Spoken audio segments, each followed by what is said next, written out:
Michael and his wife Lori to present In My Mind's Eye, which is our exhibit here at the museum of Michael's sculptures. And for those of you that aren't familiar, Michael Naranjo is a world-renowned bronze sculptor, and he's from the Santa Clara Pueblo. He's also a veteran, and he lost his eyesight in the Vietnam War, as well as the use partially of one of his hands. So Michael sees with his left hand, and he wants to invite us into his world with these sculptures. So I hope you enjoy the presentation. Carmela?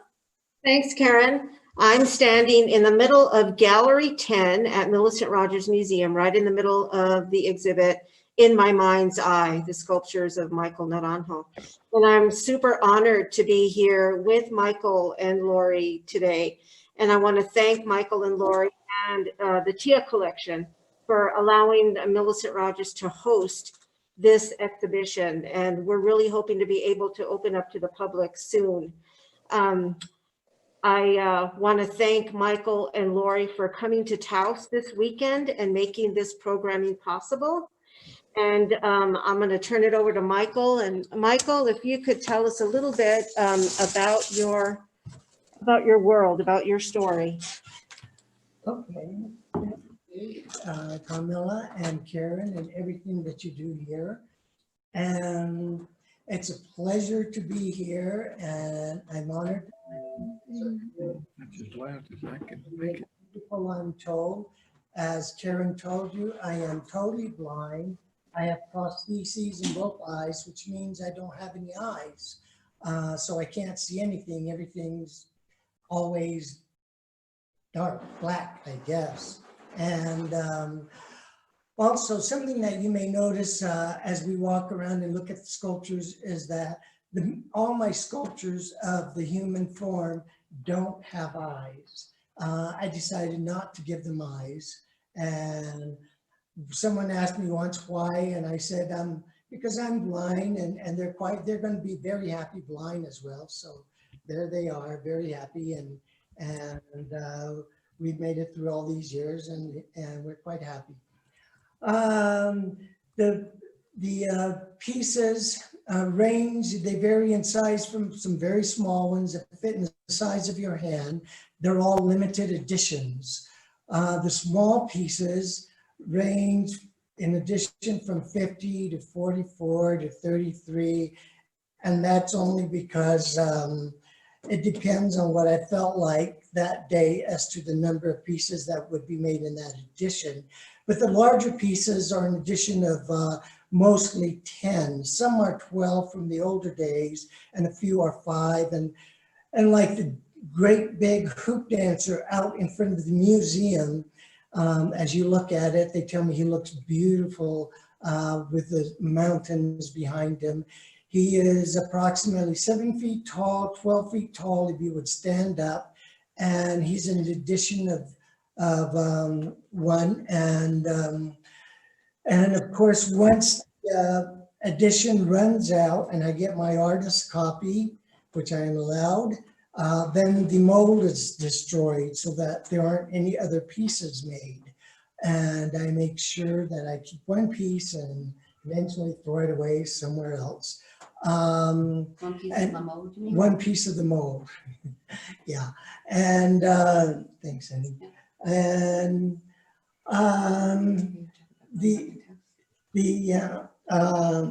my Jimmy the Cricket over here is telling me that I grew up in Taos, and she's my guardian spirit as well. And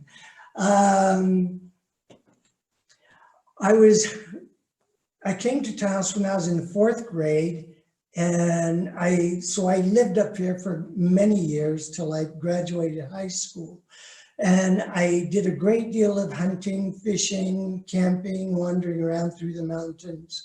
And so I have a great knowledge of the surrounding areas of Taos, as well as the gorge that runs across the Sage Flats. We used to go out there and go down into the gorge and fish for those great big German browns down there, the trout. Once in a while, we're lucky enough to get one. And now and then you'll see some of these animals that I saw when I could see in my sculptures. And it helped a great deal that I was able to do all of that when I was able to see, because now it played a very important part in my being able to create this work that I was able to see for the first 22 years of my life. As Karen may have mentioned, I was blinded in Vietnam in 1968. And all the work that I do is created with basically these three fingers. These are my eyes, essentially. And this hand has minimal feeling and dexterity so that I really don't work with it. I can hold things with it if they're large enough. And the strength is also minimal.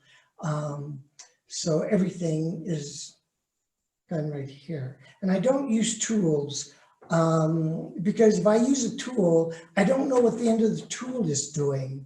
So I use my fingertips, and my fingernails become my tools for the more detailed areas. But every now and then I break one and there goes my tool and I have to wait a while. And but I did start carving stone after we met the Pope in the early 80s, Pope John Paul II. And so when we met the Pope, I gave him the sculpture of the crucifix here. And it's an edition of 10, I believe. And I was working in the studio creating it. And my wife walked up to me and said, "Michael, why don't you give one of those to the Pope?" And I thought, she's crazy. And then I sat there and she left, and I later picked up the phone and called the VA in Albuquerque and talked to my social worker there. And he said he would see what he could do. And he called the small delegate in Washington, and then they talked to the Vatican. And 2 years later, the phone rang one day, and he said, "You have a people audience." And he gave us 3 dates to pick from. And the first date was April 13th. And so we started on the 13th. I was about to take any chances on anything, so I took the first date offered. And so we went to Italy and met the Pope. And I placed the sculpture in his hands when I gave it to him. And I said, "Holy Father, I made it for you." And he said, "For me?" And I said, "Yes, Holy Father, I made it for you. I want to give it to you." And so I put it in his hands, and then someone immediately came and took it from his hands. And so it was really an amazing moment that was in meeting the Holy Father, John Paul II, in the early 80s. And my wife and I were there. And while we were there, they gave us photos of our papal audience. So we walked around to museums, and I was able to touch many sculptures of all the great carvers, stone carvers, Michelangelo, Bernini, just so many sculptors, just beautiful sculptures. And they were wonderful to me. They would give me a guard when we went into a museum, and let us into locked rooms and let me touch things. And other people weren't allowed to touch things, and they would holler at them if they saw them touching. And so that's the way that trip was in Rome, which made it a great deal of difference. And later on, I did carve stone.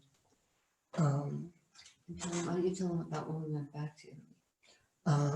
Okay, in 1983, we went, in 1986, my calendar's telling me I'm three years off. 1986, we went back to Italy, and with a film crew, and they were at our house filming a special for CBS called Body Watching. And the producer was looking at photo album of our trip to Rome with are looking at the Moses, the slaves, and many of the other sculptures a great many of them that Michelangelo made. And he asked if it had ever been recorded or taped, and we said no. And so he said, would you like to go back and do that? And I said, yes.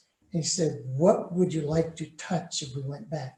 And I thought about it for a minute, because when we met the Pope at the Vatican, the Pieta is there, and I didn't see that. And I thought about the Pieta, but then Lori said, remember the David. And I said, oh yes, the David. Because when we were at the Academy Gallery, our guard asked, would you like to see the David? And we stood at the pedestal of the David, and the pedestal was about this high. And when I could reach way up and over, I could touch his foot up to his ankles. And the guard asked, would you like a chair? And I looked at him and I said, no. If I get a chair, maybe I can feel his calf. And I said, maybe someday they'll build a scaffolding for me. And we both laughed, because we both knew that was impossible. And 3 years after that first trip in Rome, they built the scaffolding for me in 1986 to look at the David. And the film crew was there, and they built the scaffolding so that there were 3 tiers, and I could look at the top third, the bottom third, and the bottom third from the different tiers on the scaffolding. So I got to look at the whole of David, and it was absolutely amazing. And one of the things which people always wonder about is, I mentioned that his pupils are hearts. It was just amazing that he has his pupils in his eyes were hearts. And then his left hand, this hand is closed. The fist that he has a stone with his arm down, and his other arm up here holding the sling that he's going to put the stone in when he releases a stone at Goliath. And I was sticking my fingers in between his fingers because his hand was huge. And there's a free floating stone in there.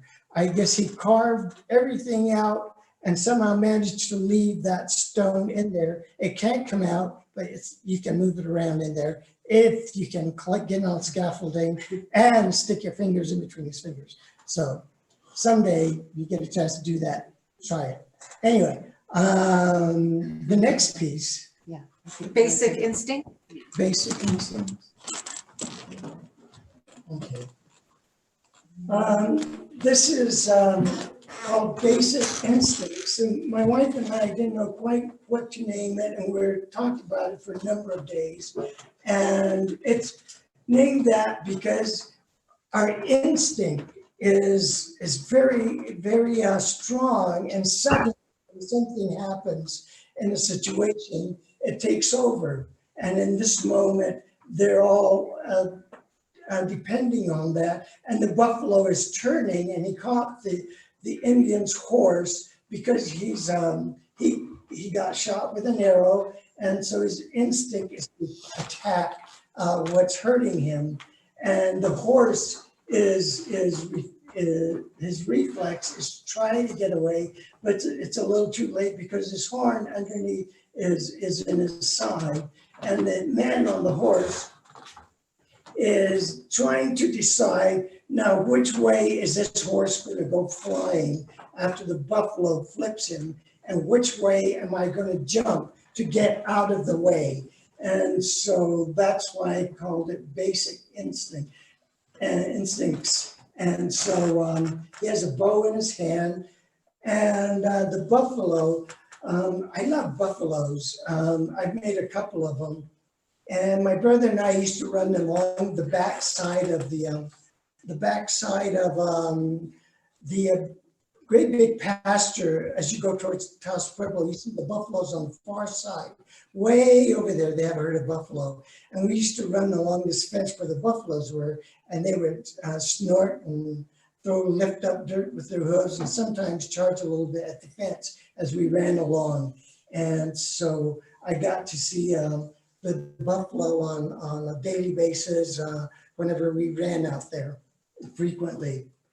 And this is the next to the last piece that I ever had cast. in bronze. This was about 2017. And the reason that I haven't cast anything recently is I've had a couple of shoulder replacements since then, which kind of is keeping me from getting too much done at the moment. Anyway, next. The gift? The gift.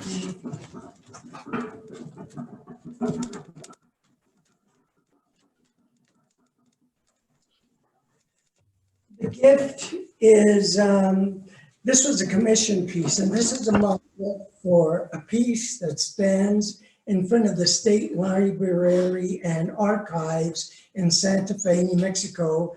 And the big one is about 6 feet tall. And one of the requirements in the commission was that it be indigenous, and they wanted a soldier, something related to the Army. And I really didn't want to create a soldier or a conquistador or some a Native American with weapons. And so I came up with this idea of the original indigenous warrior. And so he's throwing this dove up in the air, and instead of coming with arms and weapons, he's letting this dove loose, the universal symbol of peace. And in this day and time, I think we all need a little bit of universal peace. So here's our dove, our precious symbol of peace. Thank you.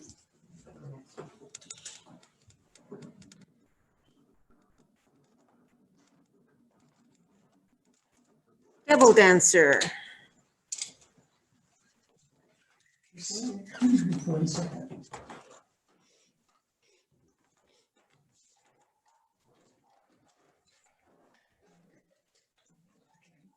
Thank you.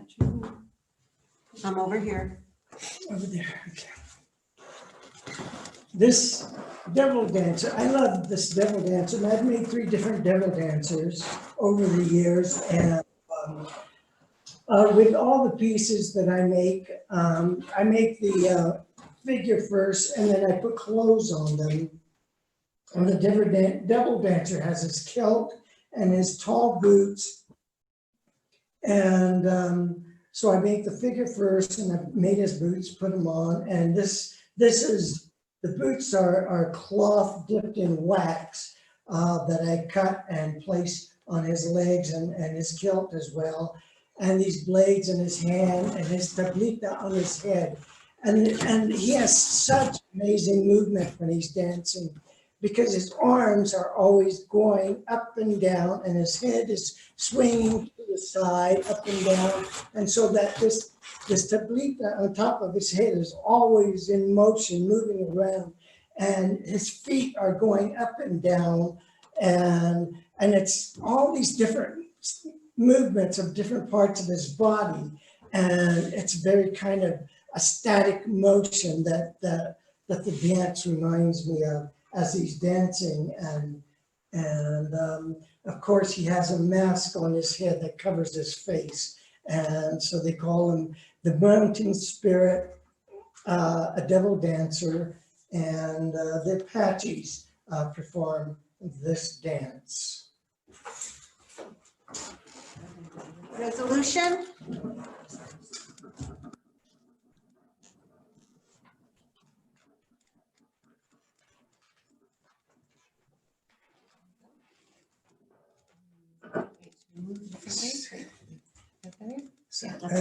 Okay, this is resolution. And this was actually the last piece that I ever had cast in bronze. And it came about one day when I was working on Basic Instincts, and I was taking a, I looked up, and all of a sudden in my mind's eye, I saw this image. And once in a while, only about 3 or 4 times that's happened, during my 40-some, 50 years of working, of making sculptures. And this is one of those moments that I envision something in my mind's eye. And when that happens, I get to look at it for a second or two before it disappears. And so, but I have it now in my mind's eye, and so that at some point later on, I can sit down and make it. So after I finished the buffalo and the Indian and the horse, I sat down and thought about this piece as I saw it in my mind's eye. And the very first thing I made were the wings. And after I finished making the wings, and the feathers I made separately as I placed them on the main beam. And then after I finished them, I laid them on a shelf. So many of these pieces that are like this, I make in sections, and I never see the end product until it's in bronze. So during the whole process, I don't know what it really feels like all together. Excuse me.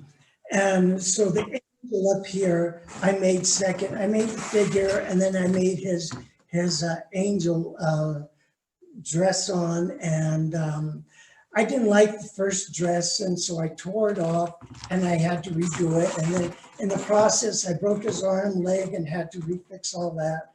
And then after I made the angel,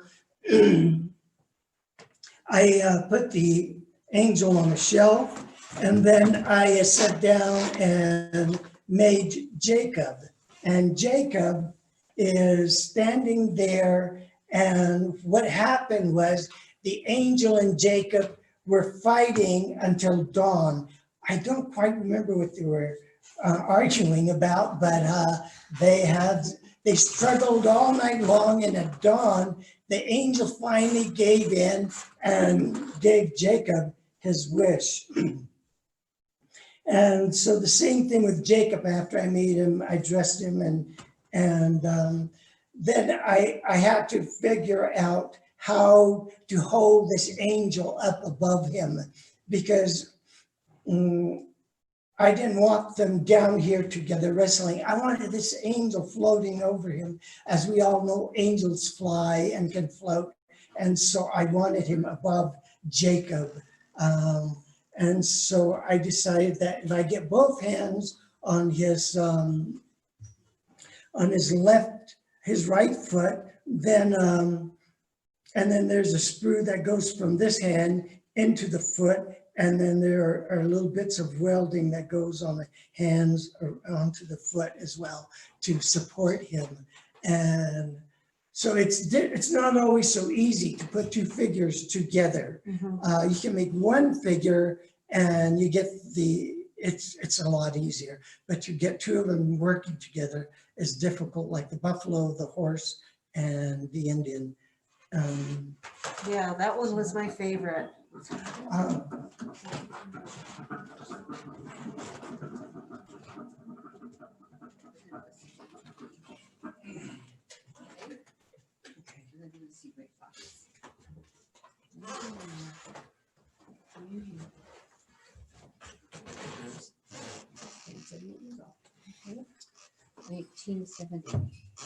This was a very early piece I made when I wanted to make an eagle dancer.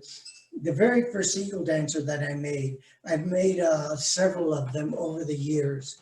And this is the Taos eagle dancer, because in Taos they have the roach on the top of the eagle dancer's head, and the braids, and I didn't put the bells on him as well, but and they have a kill. Where do they usually have bells?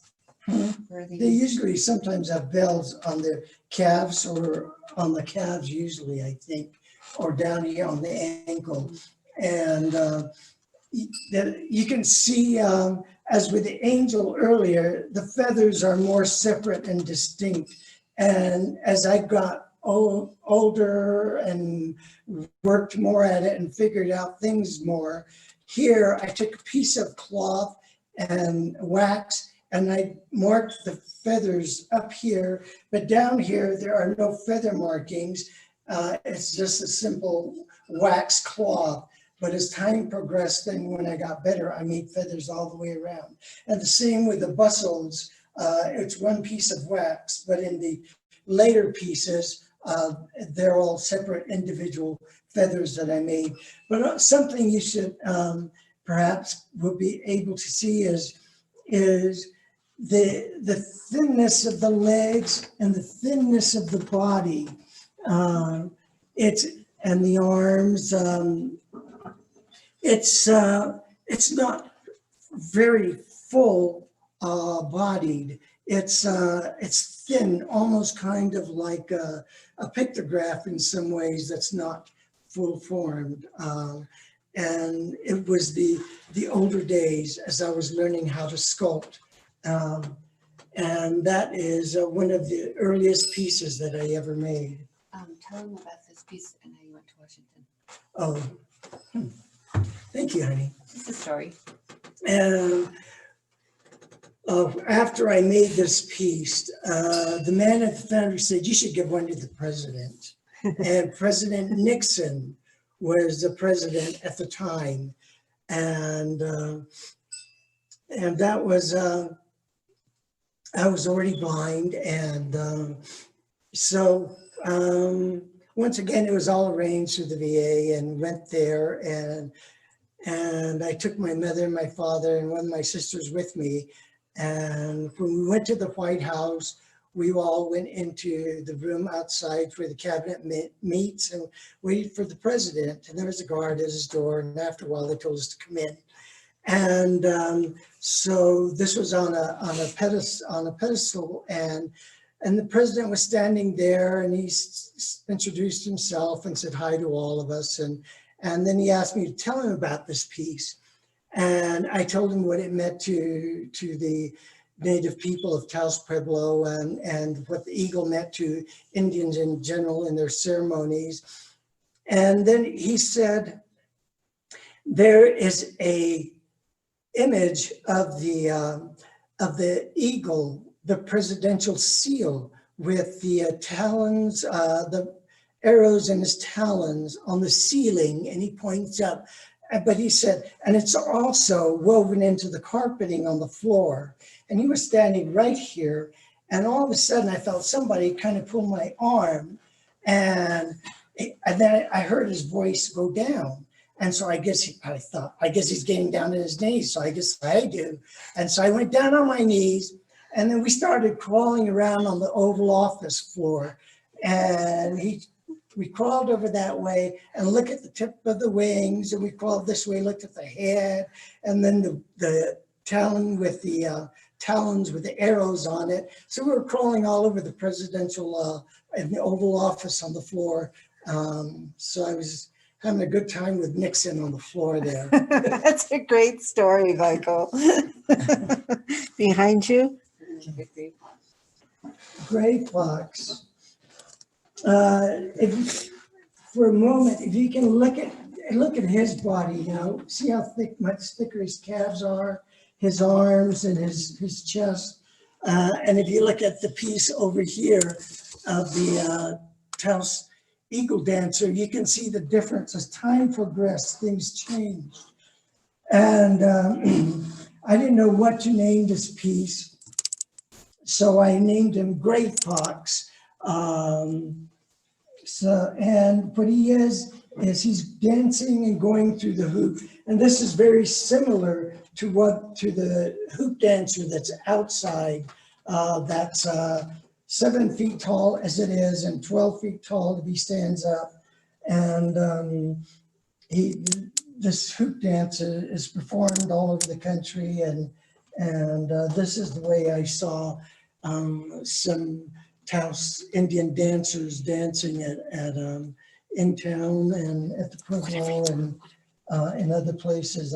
I've seen them perform this dance, and it has such nice movement, and it being able to balance on one foot and going through the hoop is what I wanted to get the motion of this piece as he went through the hoop.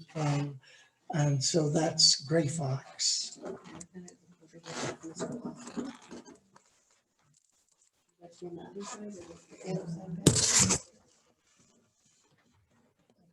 Hey. This piece is kind of very special in its own way because it's a commission piece. It was a commission piece. And they called me up from Arizona and asked if I would work with 5 blind teenage students in creating a sculpture for their lobby at the Foundation for Blind Children in Phoenix, Arizona. And so Lori and I flew out to Phoenix to meet the children, and we talked to them, and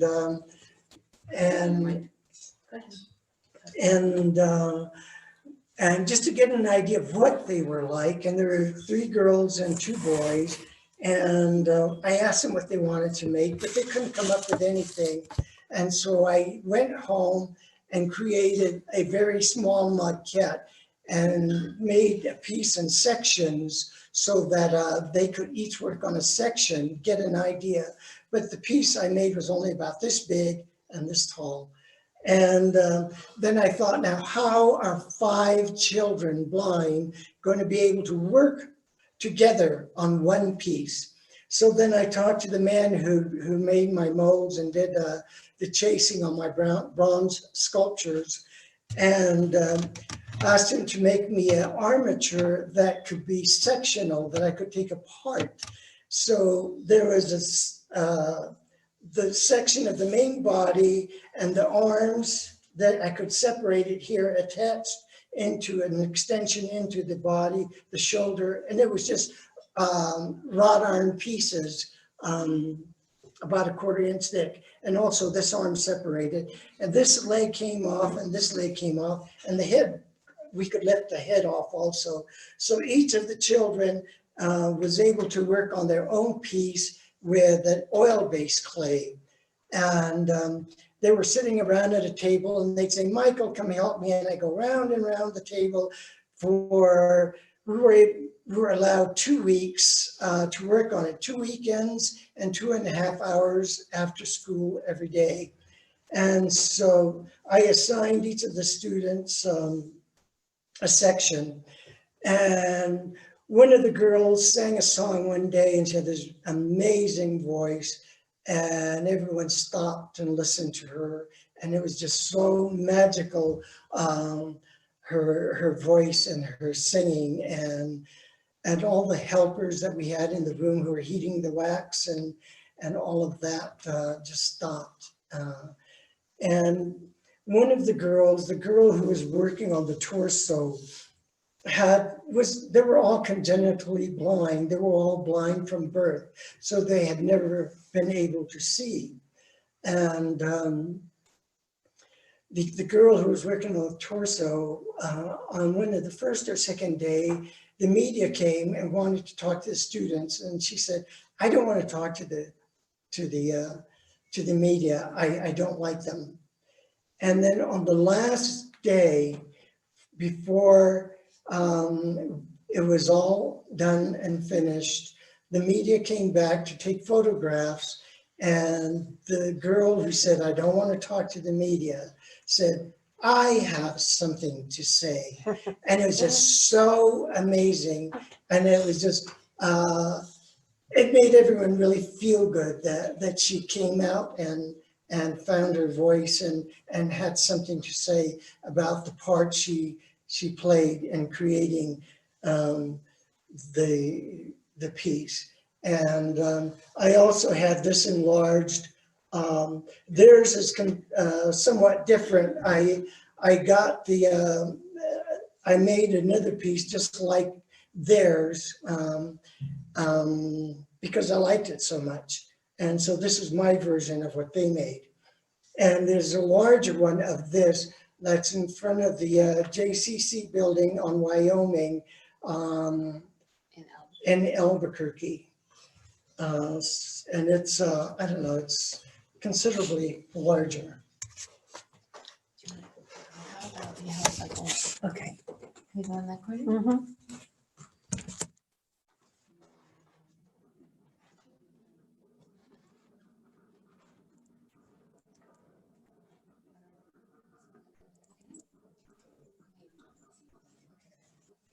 Carmela, I'm going to jump in and just let you know we've got about 5 to 10 minutes, okay? And then we'll start some question answer. This is called He Howls Like a Wolf. And he's a Plains Indian, and out on the plains, the rolling plains that go up and down, the Indians there would, after they killed the wolf, because gray wolves always followed the herds of buffalo, and so they would skin them, and then they would drape the wolf skin over their body and sit on a hill off to the side. And they would look like a wolf sitting there, and the buffalo were used to these wolves around them constantly. And so he's sitting there on the top of the hill, and he's lifting his head up, and he's howling like a wolf. You can see his lips have puckered up, and he's letting out this big howl. And he's letting his friends know that are over on the other side in this valley of the plains there, where the buffalo can't see them, that yes, there is a great big herd of buffalo over here. And so they'll come over and they'll hunt the buffalo. Time for one more? Mhm. The short version. Short version. This is the last. Okay. I like this piece because it's called The Last Dance. And as you may have noticed, I've made a lot of different dancers, buffalo dancers, war dancers, eagle dancers, just a number of different dancers. And it took me about 3 years to finish this piece from the beginning to the end, and you can see how much different it is. The feathers are made separately, and his motion is very low and very spread out, and he's getting ready to turn, and so his head is looking that way, and this is the headpiece that Santa Clara Pueblo Indians have on their eagle dancers, and his head is turned this way as he's getting ready to look and go that way. And so he's gathering up his motion, his legs are bent that way. So when I make them, I often hop around on the floor, moving my arms around, deciding how he's moving and what he's doing. And the same with everything else. I made the man, and in his arms, I put steel rods, and I had a steel rod across on his arms. And of course, once again, I made the headpiece separate, the wings separate, and the man separate. And from the time, I believe I told you, time from I started till I finished it, off and on, because we moved from Santa Fe to Albuquerque, and it took 3 years from one end to the other before it was cast into bronze. Wow. And the reason I called it The Last Dance is I said, I'm never going to make another Indian dancer. And that was several years ago, and I haven't made one since. So I've kept my word so far. Do you have time for any more? Or are we- Karen, where are we on time?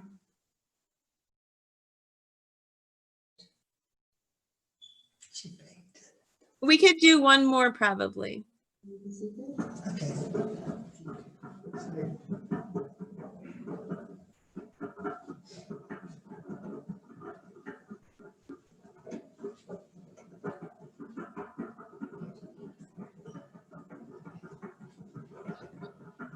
Can I stand on the side? On the other side, you could try. Okay. Is that, It depends on the Sure. height. is Sure. that, because I can see with his hand just going. Okay, this piece is called The Secret. And I know this gentleman, his name is Felipe, and he said this was his favorite piece. And so for Felipe, you're out there somewhere, and I'm going to describe this piece to you. And this is the image of what I wanted to look like when I was an old man. And when I was an old man, I made believe I lived in this little one-room adobe way out there, and there's a cottonwood tree by the adobe house. And up in the cottonwood tree is my friend, the crow, and he lives up in the tree. And in early mornings or late evenings, I would put my blanket over my shoulder, and I used to have long hair before I had it cut off. And he's standing there, and he comes out and walks several paces from the house. And all of a sudden, he hears a swishing of the wings from the crow, and the crow gives him a call. And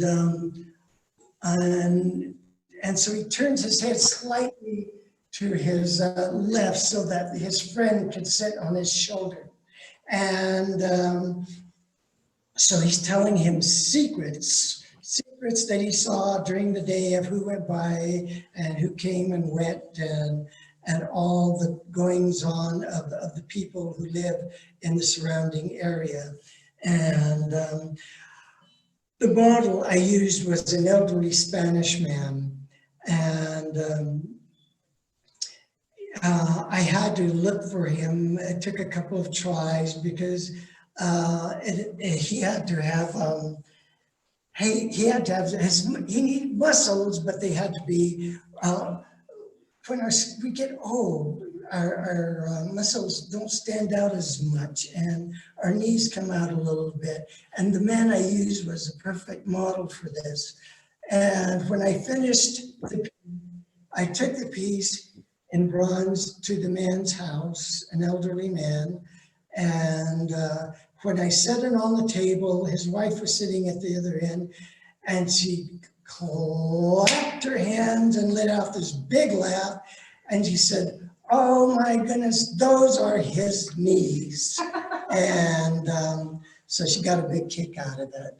And it was just something nice about it. So the secret is my interpretation of myself, what I dreamed of once long ago. And thank you.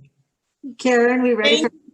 Yeah, thank you, Michael. And I want to express for everybody, Lenore put it in such beautiful words. Michael, you are doubly blessed, first with your sublime talent, but second because you have the touch of a saint, and may God bless you, and thank you for sharing what you see with all of us.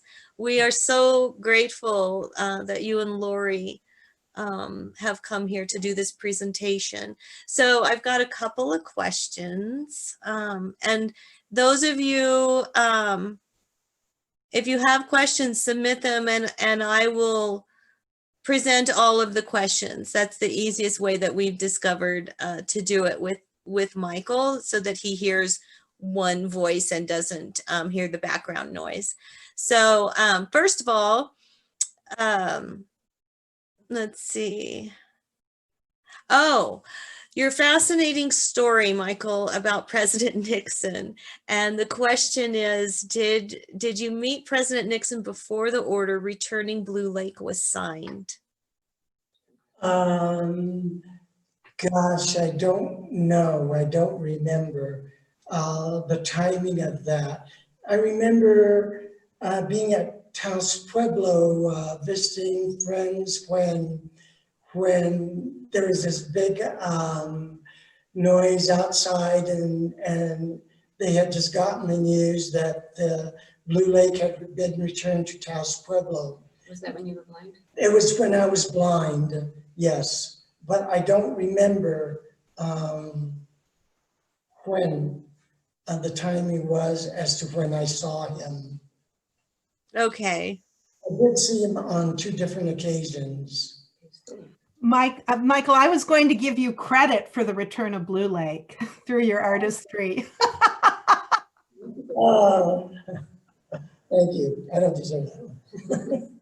Okay, the next question from Lenore is, if you have ever been commissioned, sorry, I'm scrolling, I'm doing 2 things at once, for the Hadley School in Winnetka, Illinois, to make a piece. And she's interested to know if you've been commissioned for that. No, I want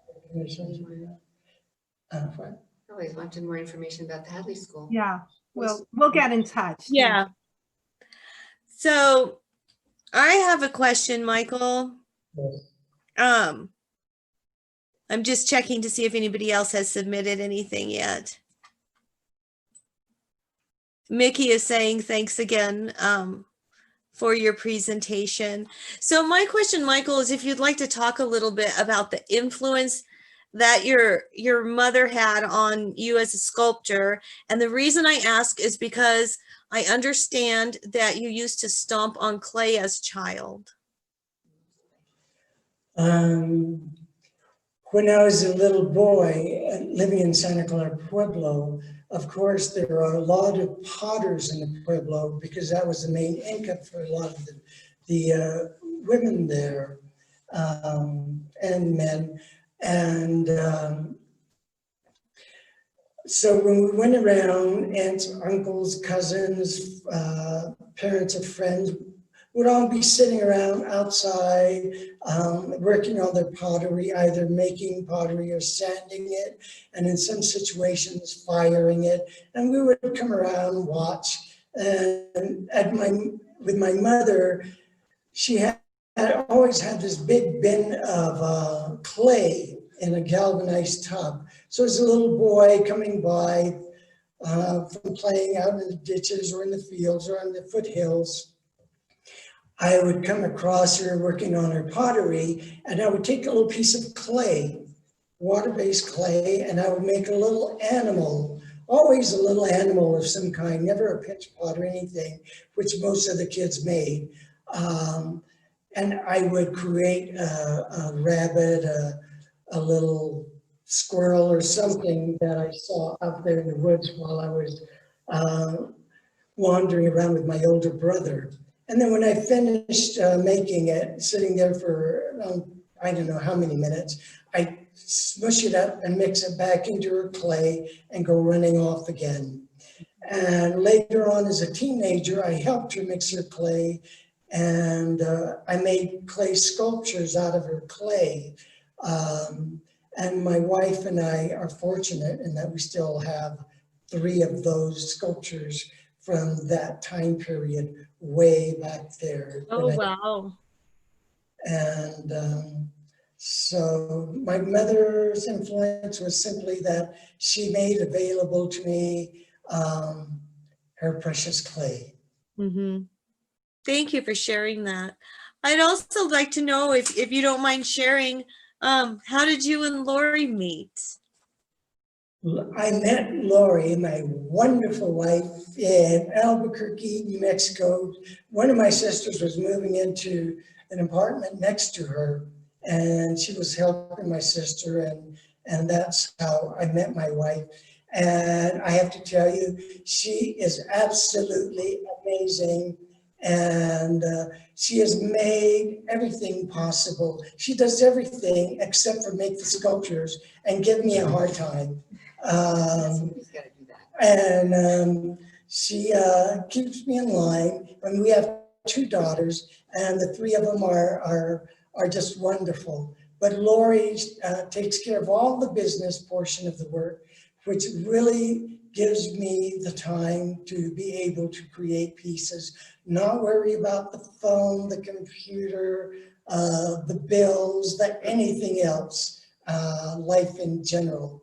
And there are times when I remember her coming into the studio and telling me, Michael, you've been in the studio for 7 days in the house without getting out of the yard.